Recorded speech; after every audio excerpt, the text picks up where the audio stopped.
And joining us now for analysis on the state of the Iran war is Dr. Eric Mandel. He's founder and director of the Middle East Political and Information Network.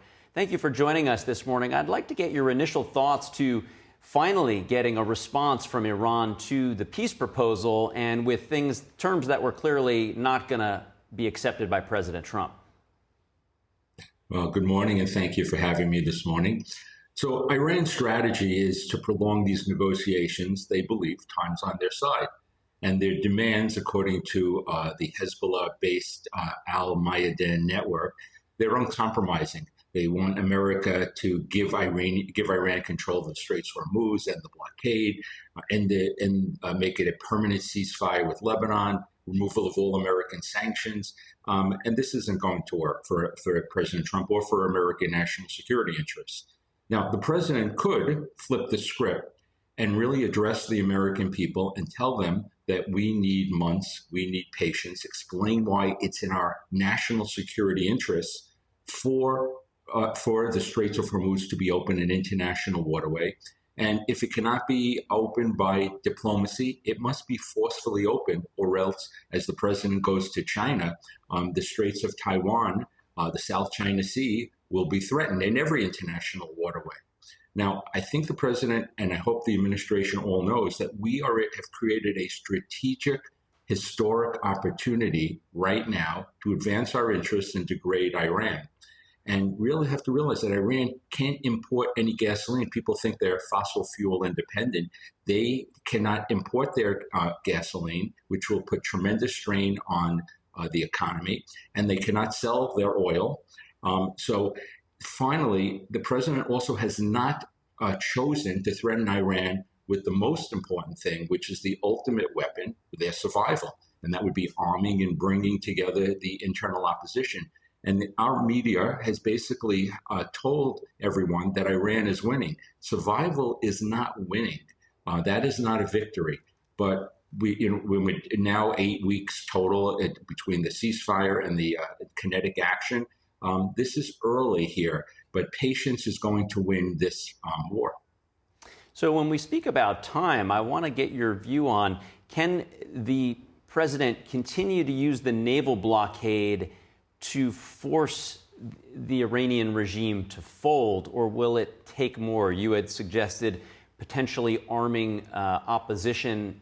If that is the strategy, as a second question, who would be the people to arm specifically? So I'll take the second question first. One of the things we did, if we think back in time, can the CIA organize an internal opposition to threaten a repressive regime? That happened back in the 80s with the Mujahideen. Granted, what was left over turned out to be a Taliban. But the Iranian people are very different.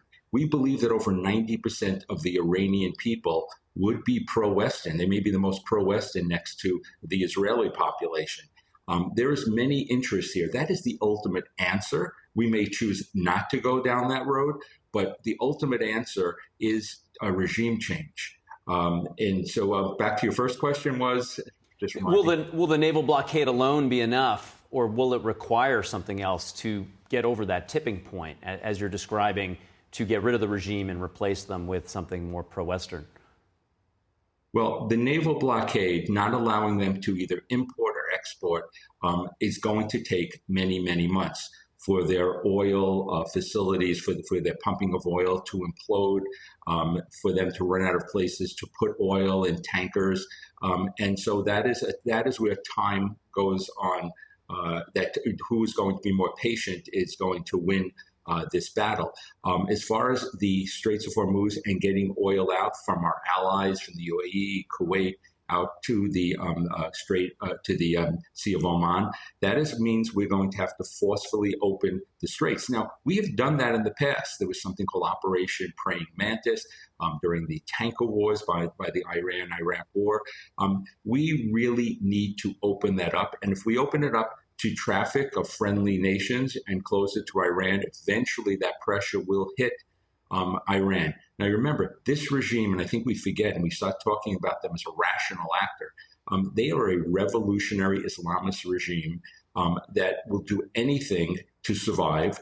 They killed over 40,000 of their people in cold blood. They've been doing this. They've declared war on the United States 47 years ago. This is not new. And again, I don't think the American people really know the full story here. And I really do believe if the president went on with a major address, I believe there are 20%, we'll call them the independents of the United States, that really are looking for an answer of why we're here, why this advances our interest, what is success, what are the objectives. And I think if that's laid out in a more sober way, not in a political way, I don't believe you're going to bring Democrats on board because this is a political issue for them. But I do believe most Americans want to hear the reasons why we're doing this and why this is in our interest. It would seem that if we think about the political pressures on President Trump as the midterms come around the corner, it's really the opening of the Strait of Hormuz that asserts any pressure on him, because it seems like gas prices are the main thing that's being used against him. And rightfully so. People are paying more at the pump than they have in a long time, even though the price did come down significantly when he came into office. They're back up to where they were before. Is it possible to open up the Straits of Hormuz without needing to do sort of an Epic Fury 2.0 and allow the naval blockade on Iran to enforce pressure on them while bringing the price of oil down? Well, I don't think anybody should minimize the effect that increased gas prices affecting people's pocketbook. But is it worth it, and can it be explained, and can the American people for the long run make this something that they can tolerate? I think we should differentiate between another operation, Epic Fury, and some types of kinetic action and opening up the Straits of Hormuz. The Straits of Hormuz can be opened up. It is going to take not just weeks, but maybe months to fully open it up, to take out the mines. We really need to bring some allies on board, even if just symbolically. And we can do that without a major operation. You are going to need some kinetic action, and we could do this without any significant boots on the ground, if any boots on the ground. But what's going to happen is you're going to have to probably escort ships with destroyers, tankers through there. They are going to be vulnerable. The kinetic action is going to be attacking the drones and missile bases and the fast boats that are coming out. Remember, Iran has been preparing for this for a long time.